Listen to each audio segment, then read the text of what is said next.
அனைவருக்கும் வணக்கம். நான் பூபாலன். திராவிட கழகத்திலிருந்து திராவிட முன்னேற்ற கழகம் பிரிந்த பிறகு அதன் கொள்கை, கோட்பாடு, வருங்காலங்களில் செயல்படுத்தப்பட இருக்கும் திட்டங்களின் விவரங்களை நகரம், கிராமம், சின்ன கிராமம் வரைக்கும் எடுத்து சென்று அதன் முன்னணி தலைவர்கள் பேசினார்கள். அவ்வாறு பேச சென்ற தலைவர்கள் அனைவரும் கல்லூரி படிப்பு அல்லது கல்லூரி மேற்படிப்பை படித்த தலைவராக இருந்தார்கள். ஆனால் கலைஞர் மு. கருணாநிதி அவர்கள் எங்கு பேச சென்றாலும் அவரின் பெயருக்கு பின்பே கல்வி தகுதியை குறிக்கும் எந்த குறியீடும் இருக்காது. மு. கருணாநிதி இன்று இங்கு பேசுகிறார் என்று விவரம் மட்டும்தான் இருக்கும். ஆனால் கலைஞர் அவர்களின் பேச்சு உள்ளூர் அரசியல் முதல் உலக அரசியல் வரைக்கும் தேசிய அரசியலையும் காவியம், கவிதை, புராணம், இதிகாசம் என அனைத்து விவரங்களையும் உள்ளடக்கிய ஒரு வீரியமிக்க சொற்பொழிவாகத்தான் இருக்கும். இதனை கேட்டு மக்கள் அனைவரும் ஆனந்தம் அடைந்ததுடன் அறிவு சிந்தனையும் பெற்றார்கள். இதை பார்த்த ஒரு நிருபர் அவரை அணுகி, நீங்கள் என்ன படித்துள்ளீர்கள் என்று கேட்டார். கலைஞர் அவர்கள், நான் MA BA படித்துள்ளேன் என்று கூறிவிட்டு சென்று விட்டார். அதன் விரிவாக்கத்தை ஆராய்ந்த போது MA என்பதற்கு மாஸ்டர் ஆஃப் ஆர்ட்ஸ் என்ற விவரம் மட்டும்தான் உள்ளது. BF என்பதற்கு எந்த விவரமும் இல்லை. மீண்டும் நிருபர்கள் அவர் அணுகி, MA BA படித்துள்ளதாக சொன்னீர்கள், ஆனால் எங்களுக்கு அதன் முழு விரிவாக்கம் கிடைக்கவில்லை.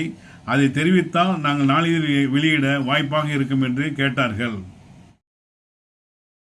இப்போது கலைஞர் என்ன படித்துள்ளார் என்ற விவரத்தை நாம் தெரிந்து கொள்ளலாம். கலைஞர் அவர்கள் ஓல்டு SSLC எனப்படும் பள்ளி இறுதி தேர்வை 3 முறை எழுதி தோற்றவர். 3 முறைக்கு மேல் எழுத விதிமுறைகள் இல்லாததால் மேற்கொண்டு எழுதாதவர். 3 முறையும் கணக்கு பாடத்தில் தோற்றவர். 3ஆம் முறை பள்ளி இறுதி தேர்வை எழுதி நாம் தோற்றுவிடுவோம் என்று வீட்டுக்கு பயந்து திருத்துறைப்பூண்டி அருகில் உள்ள தோப்புத்துறையில் தன்னுடன் 4ஆம் படிவம் படித்த ஹசன் அப்துல் காதர் வீட்டுக்கு சென்று தங்கிவிட்டார். பிறகு அவன் தேரவில்லை என்றாலும் பரவாயில்லை, வீடு வந்தால் போதும் என்று அவரை அழைத்து வந்தார்கள்.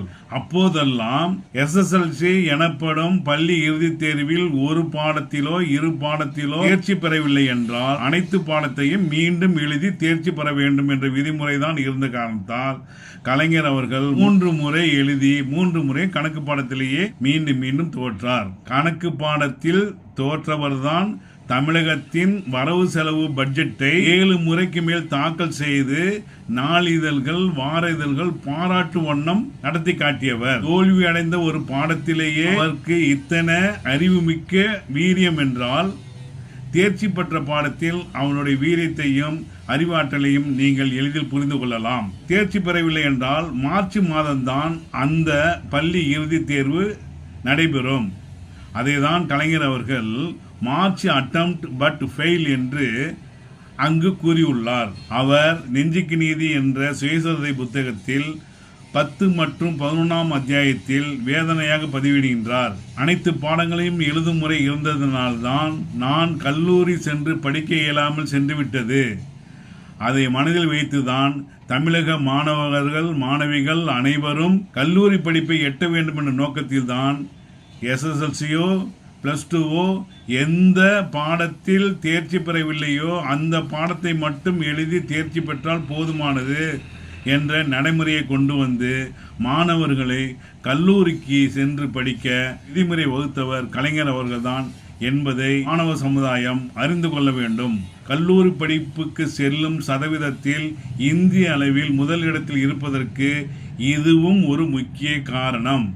ஆனால் கலைஞர் அவர்கள் தான் பள்ளி இறுதி தேர்வை தேர்ச்சி பெறவில்லை என்றாலும் அனைத்து மாணவ மாணவிகள் கல்லூரி படிப்பை எட்ட வேண்டும் என்ற நோக்கத்தில்தான் அவர் செயல்பட்டார், செய்து காட்டினார். நன்றி, வணக்கம்.